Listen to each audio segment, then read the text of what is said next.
পুরাই ধোকা বা পুরাই ধোকা, দুনিয়াটা পুরাই ধোকা। এই দুনিয়াটা রাক্ষসময় দুনিয়া। এই দুনিয়ার পিছে যতই আপনি লাগবেন, বাপ যুবক ভাই রে, এই দুনিয়ার পিছে যতই লাগবেন, এই দুনিয়া আপনাকে লাগতে হবে। আপনাকে বলেন, খালি দুনিয়া তোমার, আখিরাত লাগবে না আপনার? আল্লাহকে চিনতে হবে না বাপ? যে আল্লাহ আপনাকে অসংখ্য নিয়ামত দান করলো, সে আল্লাহকে ভুলে গেলেন। একবারও আল্লাহকে স্মরণ করার চিন্তা করলেন না। আপনার একটা বাড়ি আছে, আপনি আরেকটা বানানোর চিন্তা করেন। আপনার একটা ছেলে ইটালি থাকে, আরেকটা ছেলে ইটালি পাঠাইবেন। দুনিয়া খালি পিছনে পড়ে রয়েছে, দুনিয়ার পিছনে আপনারা লেগে রয়েছেন। আখিরাতকে কিভাবে ভুলে গেলেন? বলেন, আখিরাতকে কিভাবে ভুলে গেলেন?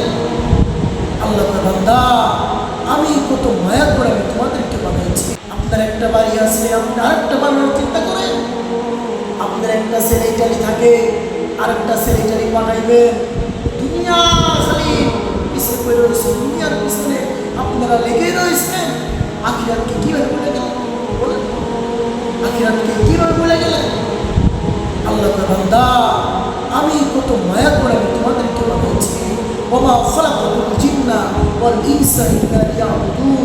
আরে বান্দা, আমি তো তোমাদেরকে আমার ইবাদত করার জন্য, আমার গোলামি করার জন্য, আমার পায়ে সেজদা দেওয়ার জন্য আমি আল্লাহ তাআলা তোমাদেরকে বানাইছি।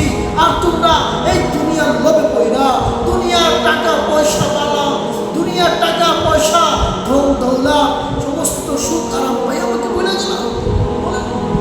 আজকে পর্যন্ত নামাজ পড়ছে,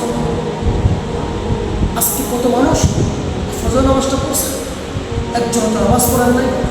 তাহলে জুমার নামাজ পড়লেই হবে, নামাজ পড়তে হবে না আপনার? হায় মুসলমান, কিসের জন্য আইছেন, কি করবে?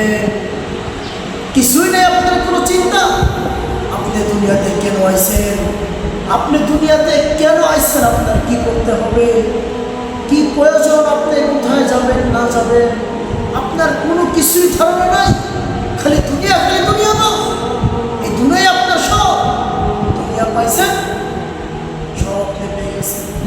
একটু নামাজ পড়তে মন চাইল না আপনার, আল্লাহর ইবাদত করতে মন চাইল না। দুনিয়ায়